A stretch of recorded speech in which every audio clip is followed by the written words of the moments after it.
Fifia toi whatalo whātu le pai ia mal mamaro lo tātou watunu ia I lau whita whafonga I le ngata I lea o lau sila mai moa mai I lunga o lea la tawha asala lau a le BluTV le nei fo I aso lua o le aso valu o February lua afe lua se fulma le lua. Whatalo whātu ai I le pai ia mal mamaro lo tātou watunu I so se tawhare ke lope ia e mai sa lava o e lea o lo e whea ngai manga luenga I oe le nā ua e whea ngai malo longa ia po le smoko wa tauna mātou nei ngisila o le smoko ia na lo woso tu lava I fafo ngale a tongi singa smoko singa I kofe ia ma futa mai I le porkalame ale tautai ia e manamanuia tautai ia e manamalo faivo Samoa I le nei fo ia so lua malo le soifua maua malo fo I le langi ma fa le lofa male anga le lei o le tātua tua ia o lo va pe na no to sila mai o va ia tu lungo le tātou porkalame pe na masani ai mai le aso ngafua I le aso faraile ono I le afiafi se ia pa I lava le fitu ia awane ingalo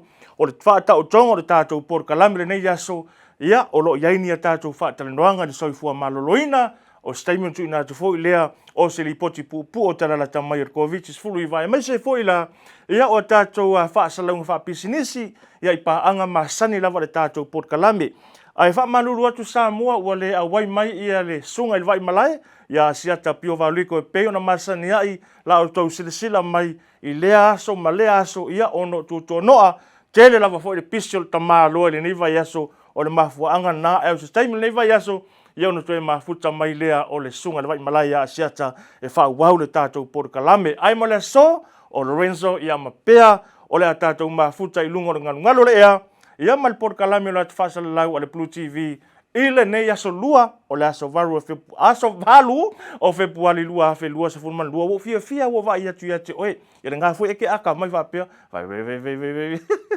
va talo fa mo fa lo fa atu ia le sole le pule tātou atfasa lau mo moli atu lo fa nga mo o tau o malavana na ia ua mafuta mai Maua le tātou porkalame Samoa Hawaii Amerika Asia Europa so se vaenga o le lalulangi ia e maiso matou uso I Australia whaatalo whaatu o na nafi ia so fito Februari nei a matou ia sa wha manatu ele matou aso fo I lero wai tangi io e ia manatu ta heole nei whaatutunga tā fo I lunga le koi usu io ma ngai a long weekend so o asia ka koa mio vaso len te nei le Auckland anniversary ia le fo I nao o mai le aso na nafi wha manatuina ia o le aso matou nei tangata whenua ia io le wai tangi dei o le aso le wai tangi dei ai ai se minute fai se matala mapea e tusai mal nei aso because it is not a day to celebrate it is a day to remember o taimi ona tu ina tu le o se tala fo I lea ta tu te mafau roto ai I le winga o le waitangi dei le angai o le waitangi dei o le celebrate fo inga le tai pay love for Christmas or New Year's but it is a very sad date lo no winga la maua ia se tala la ta mais fa ponga ia pe ama futa mai fo le tua fine ia pe ama temi nei ia o le tātou nga I le tātou tala la ta mai COVID is full viva ia o le la tu ina tu la BluTV mo le nei aso lua valu Februari lua afe lua se forma lua. O le Goodman Freight o se tautua tau fela ua inga Maota mwha moli I Samoa ma le Pasifika. E la tau te fausia fo ia tingi pusa ma paelo mo sauta I so o se la po ai te whingalo ai. Ma kili vaina fo I boru po o sa vai. Whaafso ta iloa ni usa lui lemi po o Francis Pali I fpule ai. I le orwa fitu, lua valu lima, valu whao no rua. Po o le orwa fitu, lua fitu lima, fitu toru walu. Bo disi whaamtalanga. Le Goodman Freight e tautua ma le alofa.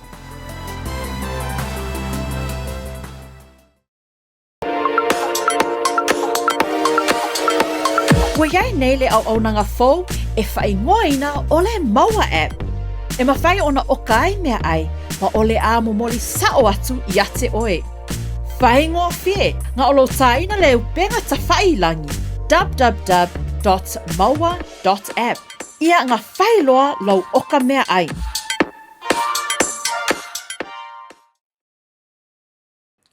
Toi whatalo whatu Samoa I le toi talima iei o le tātou wha salalaunga le BluTV le tautai iae malemanuia tautai iae malemalo whaiva o Samoa le nei fo I aso lua le aso valu o Februari lua afe lua se fulma le lua o sina tala lata mai lea o le wha mai COVID is fulu iwa I to tonu o ni sila nei o le so na wha ilo mai ei el matanga luenga o le soifua maloloina e lua se lauma le lua I la tou o wha maunia ua a fia ma maua I le wha mai o le COVID se fulu iwa mai le lua se lau ma le lua lea. E se fulu fitu e au mau i Northland. Ia o se lau se fulu maraiva. Se lau se fulu maraiva mai au Kilani Tamaki Makaurau. To a tolu iwa mai Waikato. To a wha mai Lakes. Valu mai Bay of Plenty. To a tasi mai Taranaki. To a valu mai Hawke's Bay. Tasi Heart Valley. To a wha mai Capital and Coast. Ma le to a tasi mai Nelson. O na maua i lea o le lua se lau ma le lua. E le taimi le nei e to as fuma le wha i la tau o lo wha o to lia i whale mai ia ona mana o mia le tūlanga le o le wha no wha ia i lalo o le wa ai le leia fo mai ma tamai tai tau soifua. To tasi o tonu o le potu tinga ina pola ICU mana o mia lava ia tonga fitinga ia le ngata i leo le fisosoani ai o fo mai ina ia wa ai le lei ia fianga o le nei tangata o le mai le wha mai ar COVID-19 fuluiva. O la sona nafi. E se fulu walu wafe ono se lau lima le whaingo booster vaccinations la wape nao na whaataunu inai. Le aso la vai ana nafi. O le tala fia la ua la talata i le iva pasene o le whainu mera pola whaingo tangata Pasifika ia ua mai o na whaitu i pui ar COVID-19 fuluiva. O se numera te le ia ma o i e ata mai ailo tātou ngalu lue whaatasi ia ma le mtanga luenga le soifua maloloina. I lava i le talalata mai ar COVID-19 fuluiva. E la u talale fifa i atu a. O le asa wharai le tōna i atu. Sa mātalitala noa i fo i mala fionga i le minister o tangata Pasifika. Ia o ia fo i lea o le soi minister o le matanga luenga o le soifua maloloina mo le Pasifika. La fionga ia au pito to whae su a William Sio. Ma ia whaamanino mai ia te hau whai mai. O tangata pito sili a ia o lo maua lunga ia tuia le pusta. O tangata saina. Iwi, o tangata saina. O no whai atu lea i le minister. O te whaalua ina le lau saunuanga lea ngai. Ia i le events le sa mafuta tu le BluTV. Tolu vai aso tuana i atu. Lea fo isa host le BluTV. Le event telefono. O le mai tau o le tātou porka Lambie. Ma salo po le fitu se fulu pasene o tangata sa nga ia tu e whaitui. O tangata saina. O tangata Asia. Ia, ai whaina la utala. O whai atu loa i le minister. O fisiri ngā le minister. Na whionga o pito. Na whaisa tau utala ma tangata Asia po tangata saina. O le o ni mafua anga fo ia. O lo wape na ona nga ia pe la tu e whaitui pui. Whai mai lo mau pito. E lua mafua anga na o mai saina. Mua. Ma tau te le fia oti. Ma tau te le fia oti. We don't want to die from COVID-19. O kalanga le sainga. Kalanga ka Asia. Wa sa no nga le au pito. Ia ma le mafua anga lona lua. Fai mai au pito. O le tala tangata saina ma tangata Asia ia te ia. E ese lo latou faalo alo. Mai ese lo latou amana ia. E latou te wha mamafaina ia la patainga. E le ngata i leo le tau alanga me le whainga malo. Ma le matanga luenga o le soifua maloloina. The Chinese say to Aupito that they have a respect. You know, they respect the Ministry of Health. They respect the the laws and the rules. Ai lenga te leo la pata inga umalava. Mai le matanga luenga le soifua maloloina. Ia wa uta ua ia vai ngalanga ese le taua. E te taua na whailo tui pui. Ina ia whapena na pui mai iai oi mai le siama po le wha mai le COVID-19 fuluiva. Ma le si lava vaenga. Avelo tātou whaatuatuanga. Ila matanga luenga le soifua maloloina. Let's have faith in the Ministry of Health and also the cabinet. Ai mai se lava o le tau alanga mai ale tātou minister la fionga ia pito to whae su a William Sio. O nei tala la tamaina le COVID-19 fuluiva le so, lua se lau male lua la whainga o ila tau whaamania mau le whaamai le COVID-19 fuluiva. Ai o la tele se mātala ia ma le tau sala le tātou por kalame ia pea i se taimi. Ai mo le taimi nei ia o sila mai niso tātou whaasalang whaapisinisi e vavai foi taliu mai i o na mātala noa le maltamai ta ia pea. O le Oceania Career Academy, o sea o ngai mangele ua whaatui nei le pūlenga le fono mo tangata Pasifika ma Maori. O sea o ngai mauaile to mai whakamuta, PacificEzy anga wa eseste. E talia so se tangata mai le se furu no le fa se furu tausanga. Mai ha o nga fua li ima tamai tai wono fo mau pese te seni New Zealand. Fa so tai nei loa le OCA ile over selau. Ono lua valu fitas. Pea Semu le website www.oca.nz. E so whatalu whatu ia le ala te whaastana lau o le BluTV malana Port Kalame o le tautai e maramanuia, tautai e maramalo whaiva o Samoa ia te oele na o lofa pēnauna e mai mua mai le nei tū la, malo le soifua, malo lava le whaatotoa ki te whai ma whaiva sa whea ngai ai ile nei aso. Pia whailo atu o lewa mama futai, ia mare tamaitai la le lei i o le tamaitai ia pea o le suifua o le tātou Port Kalame, po le sui le tau whinga luenga. Tala noa fo'i i le tūlanga lo i ere COVID-19 vai le ngata i lea staimi. Ia ono tau silsila mwhaafonga le se maa whaatale noanga i se tasi fo'i o ngase o lo whapena o na to tele la tunu mtanga te Pasifika o lo mawai. Ai mua sa uli liu o te whaatalofa i le whionga ia. Pea, talofa pea? Ia, talofa Lorenzo. Ia, e whaatalofa atu fo'i le au mai moa i le nei teimi fo'i. But how have you been, Lorenzo? You know what, I have been absolutely great, to be very honest. O le mea wa iai, wa sau lava le Omicron. A la fo iau ke Omicron. Kuso la I'm meeting him halfway. O le winga na lau tala.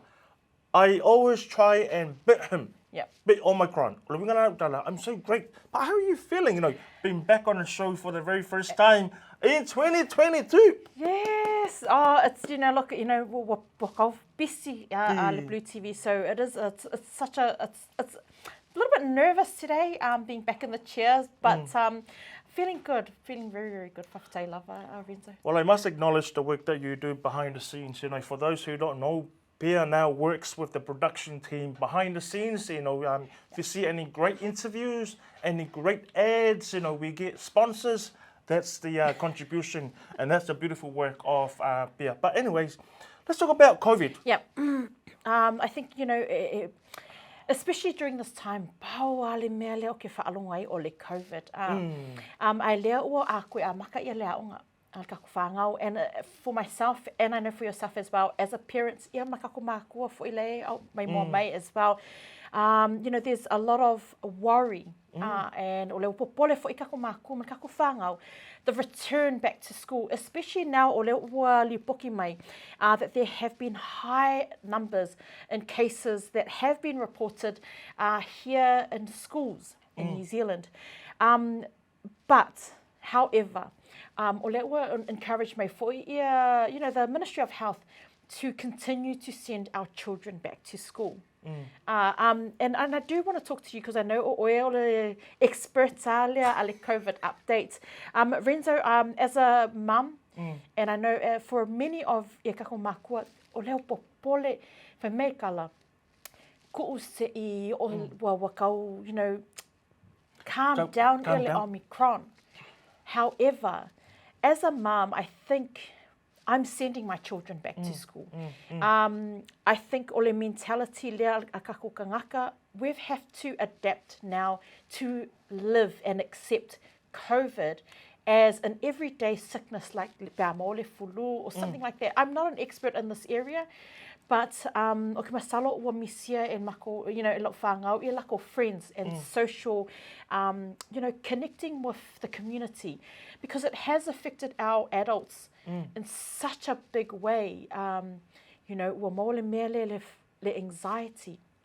If we are feeling anxiety, Lorenzo, o ke kalikongo o kako whāngau foi, e le loa le ngei mea o le anxiety. They don't know how to express those feelings. So, for me personally, I'm sending my children back to school. I'm going to put my trust and faith in the school that o leo ua ku whaakasi se pokalame, to ensure that our children are taken care of the best way, and guidelines are put in there. But if you could please, Lorenzo, can you please just a reminder to our parents on, you know, your advice for school, sending our children back to school? E sele ta wale tūlanga lewa amata mea mai I le taha whaatanoanga I le COVID-19 le so. Le tūlanga lea le toia ngai ma le toi fo ia tua I o aloma whanau ia wa onga. Ai mai se lava la ia whanau ia ila lo le a onga tūlanga lua. Ia male alua toi lunga le intermediate ia markolisi. Tu ia aloma whanau ia lunga university, you know. They know a lot about COVID, you know, the spread, and they know what to do for ngale to protect themselves. Pe taila. O lalo lava I nei whanau ia lo ia onga tūlanga lua po primary schools. O whanau ia lo whapena ona tau whawhainga tai lava ona tu o le mātu o le tamai te alu. It's natural. You know, it's natural for parents to worry about their kids. You know, same as you, Pia.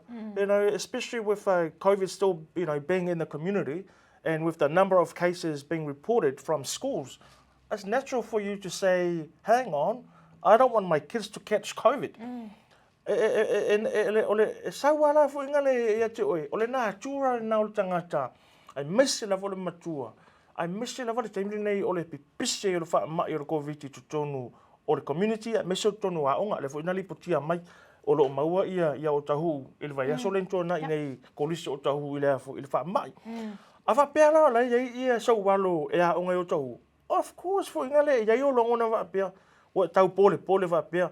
Pe ia le te tau ona alu sia utama ile a onga. O le matua le na pe taila. Ia te au lava ia o le tenga loi tonu o le matanga luenga le soifua malolo ina. Ese o i e te tau ona ngā lulue whaatasi ai ma fe whaatua ai. Fe tali tonu ai. E te tau ona ngā lulue whaatasi le matanga luenga le soifua malolo ina. Ma le community. When I say community, o le community a onga, o le community a inga, o le community a whanau. E ngā lulue whaatasi ai to reduce anxiety. O le winga nala utala. A tali tonu le matua i le whautuanga le whai mai ia le matanga luenga le soifua malolo ina. E whapea nā ona au mai ese la ngona mawhanawhana, ia ma au mai ese like an assurance for ngale that my kids will be looked after. Only, pe a whaira le part ale mātua ma le whanau. O le winga la utala o le part. By getting them vaccinated. Another part is make sure that your kids wear masks.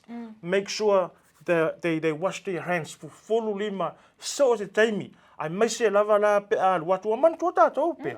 You know, I used to do it at school. Hey, you so whakalu whakule a whiasongi. Hey, sis. It's natural. You know, and we can't stop our kids from doing it. That's them. O le tūlanga la te tau ona no fauta ia matau se sia pēr tātou whānau. Make sure you follow the rules for now. You know, if the ministry is saying to maintain 1 meter of social distancing at schools, let's do it. If the ministry is saying wash your hands at all times and miss your lover after you making contact with someone, wash your hands. Carry hand sanitizer. Hand sanitizer. Make sure hand sanitizer. Parents, matua. That's what I mean by meeting halfway and connecting with the Ministry of Health, believing in each other, believe the system, believe the process. So. Yeah, no, I just think it's really, really important. I mean, not only the cases have, I mean, there has been a lipoki as well. Pakuranga College here in Auckland today, o le ua lipoki for imai.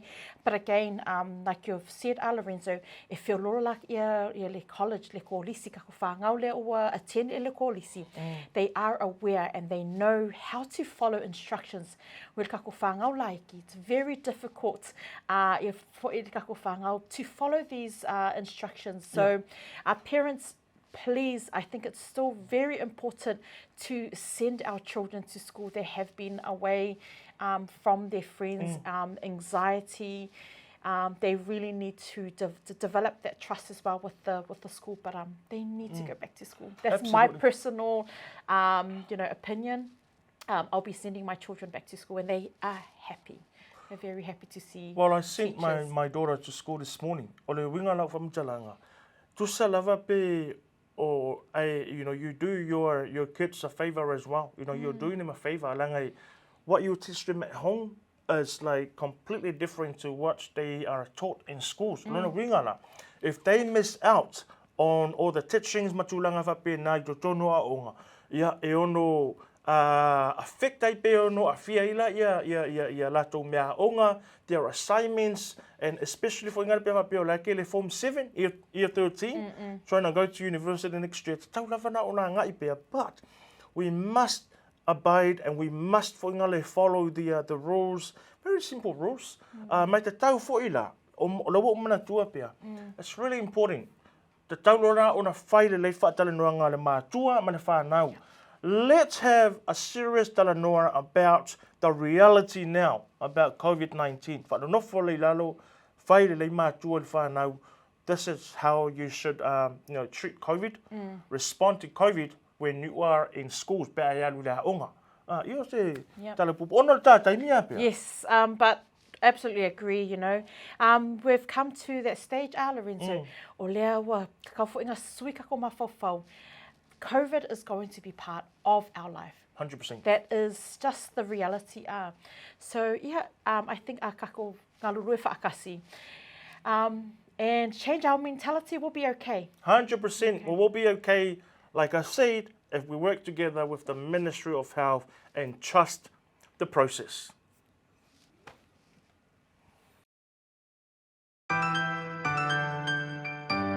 Telephone voucher is one of the most convenient ways that I'm finding now to do my shopping here at Farmer Joe, and my sister just sent through the voucher on my cell phone, and I just come straight to Farmer Joe to do my shopping. O le si tūlanga pitusili o le tāua. O le lafo me o le pepa tala o loa. O na whaanga le e whaatau ai o loa e au ngā mo le ainga. I think it's really convenient for families overseas if they don't know how to help their families here. Then this is the perfect way. Mai ai le sa sunga fua tau ai le sia sa.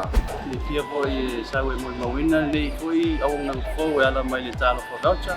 Ila wana whaatau ma me te mga o ai ile voucher. Tai mo le tala fo voucher. Ua maua le apasusi o se wa fine. So se paro loa whai ngō pie. Ai mai se le te wherua i malau telefoni. Tai mi uma. Ai lo le lafo me le cash. O na inu e lor tamao le ainga.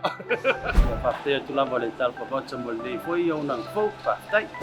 Ma lua lava le tampai. Tai tala fo voucher.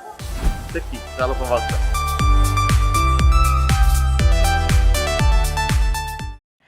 Talofa lava Samoa i le toe ta liu mai i le tato polkalame o le Tautai iae. Manaia le tato tala noi i le soifua maloloina i le ngase o le bowel cancer. Loa fionga Lorenzo, whai mai so whamatalanga i le nei whaamai o le bowel cancer. Whaafitai pea. Manatu o stasi le nei o ngase o lo whapena o na o lo tau whaamasani ai le whaalongo o tangata, le bowel cancer, por kānesa o le lawalo, kānesa le manawa. Ia manatua o le tele lava o kānesa i o lo whapena o na, it's very common. Ia o le breast cancer, cervical cancer, ia o le kānesa o ali, po le prostate cancer. Petai la, sea o inga le masani le tātou whaalongo, ia ma le tala noa le atunu le bowel cancer. O le bowel cancer, ua umona whaamato'u mai e le Ministry of Health, le matanga luenga le soifua maloloina. Se polo kalame ta ua o le bowel cancer program screening. O le whaia le o le siaki po le screening. Ina ia su'e ai. Po o ai o lo maua le kānesa. O le lawalo po le kānesa le manawa. O le kānesa lea pia. E a fia ai ia intestines. Ia te tu lou lava ala whao ngā lava ngana tu sao. O le pito ngā au, o le ngā au o le tangata. Manatua e lua ia o le ngā au laititi, ia ma le pito ngā au la po. Ia, o le pito ngā au la po ala, a tele ia le tūlanga lea, staimi on tala nola ia i Simpson maafianga. Peitai, i whaamaumau lava ia le matanga luenga le soifua maloloina. O mafua anga e maua i tangata i whaamai. Ia ona is family history. Ia afa pea ia istangata o tau ainga e maua kānesa o manawa po kānesa o le laualo. There's a chance for ngale e iai lava noa e ono maua ai ia seisi o lau whanau i le whaamai. O leisi tūlanga, lifestyle. Oka e pea ia i le taimi fo i o lalo le por kalame le bowel cancer.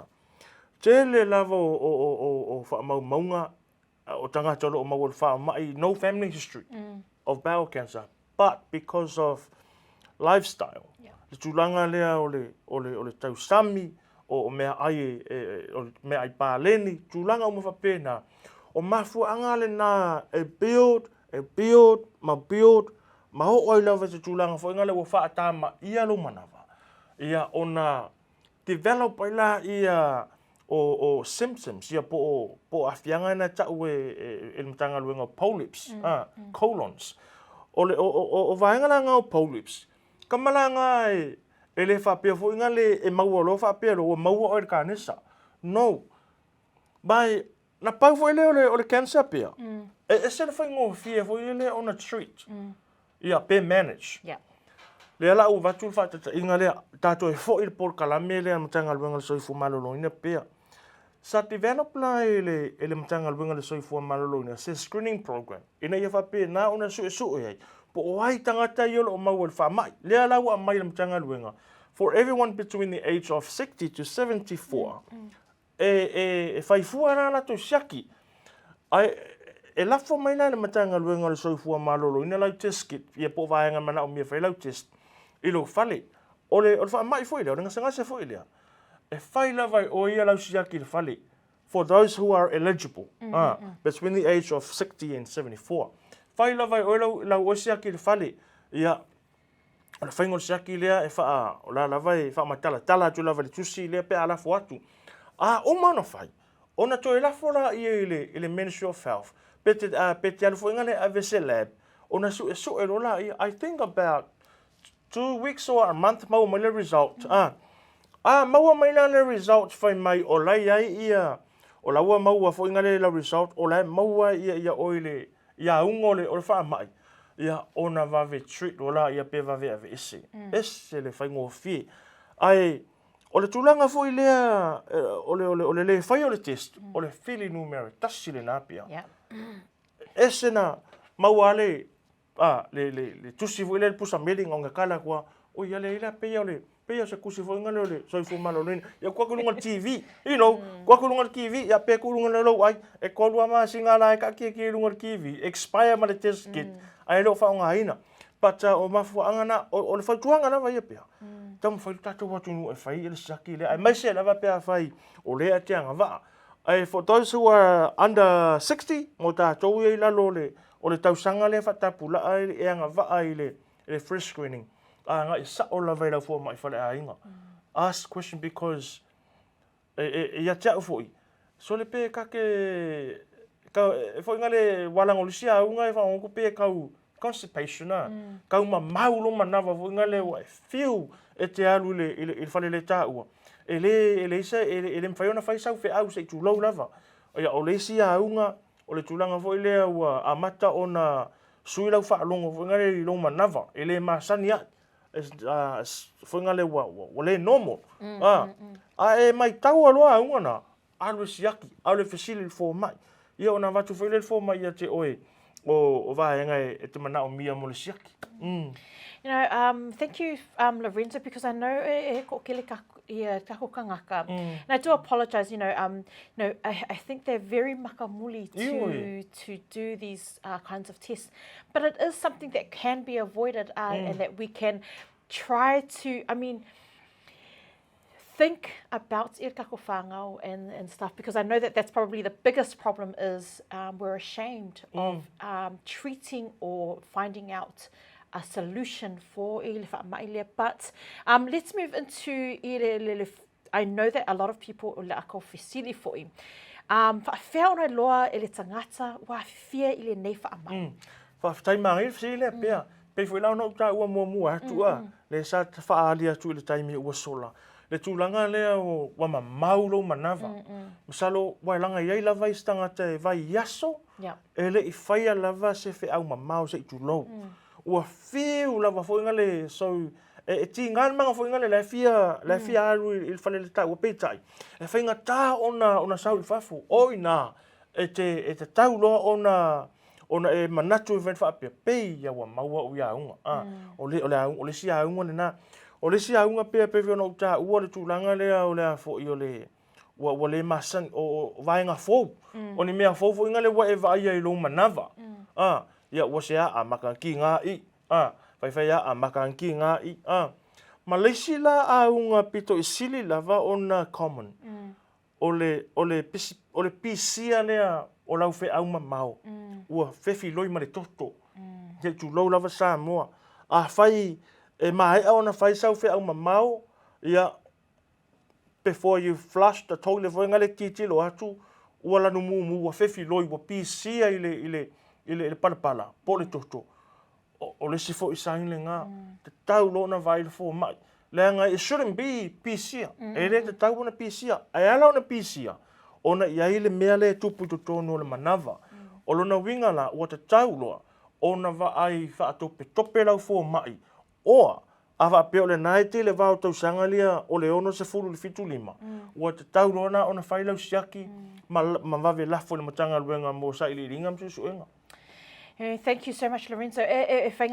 Like we mentioned, we understand, especially for our culture, the side of our children and our parents, a very difficult subject to openly discuss. But I feel if it's easily treated, and we can openly talk about it to try and avoid getting into the stages of where it becomes non-treatable.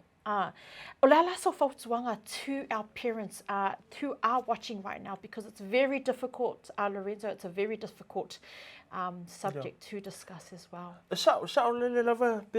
But the shame, one reason of not doing a test, it's nothing compared to the pain you go through.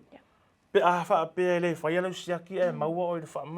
nothing. So what the tau wana sui o tātou langona, sui le tātou, what do you call it, le kako, le tilo tātou tangata, le soifo maloroina. Let's put us first.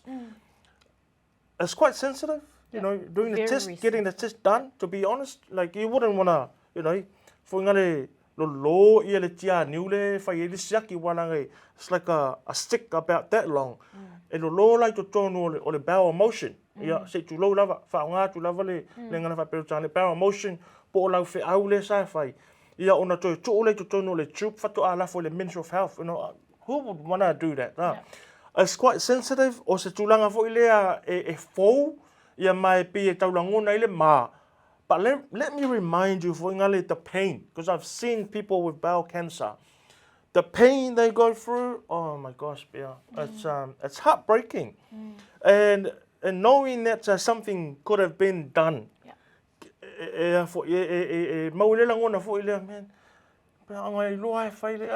Let's not wait until you actually feel the pain and then do the test. Yeah, amata lona develop. Cancer is not going to wait for us for Ngale to say, look, I'm going to do my test in maybe the next 5 years. Can you wait?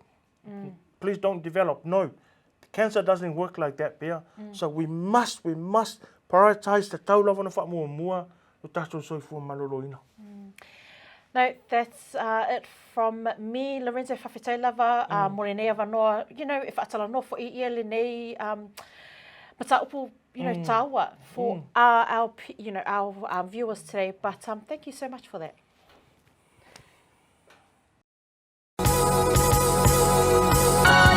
O le tautua ma le auaunanga o le Maota Samoa Service Station nei tuanai matu. Mātou te utuina lau sā ma le tele o nisi matu auaunanga ese. Ai le ngata fo i lea, mātou te siakiina fo i lau tāwale. Mātou te sapalaia fo i swahau mo lau tāwale. A whai fo i o vai pa o lau sā, a wala te popole. Mātou te sapalaia fo i ea mo lau tāwale. Mo lau nofo silafia, mua, ta pē lau tāwale pe autu. Lua, ta pē lau telefoni i le taimi e utu ina i lau tāwale. Mana tua foi, e matua i whaasa ina le tau mawhatapa aina foanga whape nei. Wa iai foi au nanga i lunga o le Pacific 40 e whaatau ina ai le talofa voucher. Maota Samoa, o le Maota mo Samoa uma. Mātou te fia e au na pea mo o e Samoa, whawhetai le fio mai, we'll see you again and God bless.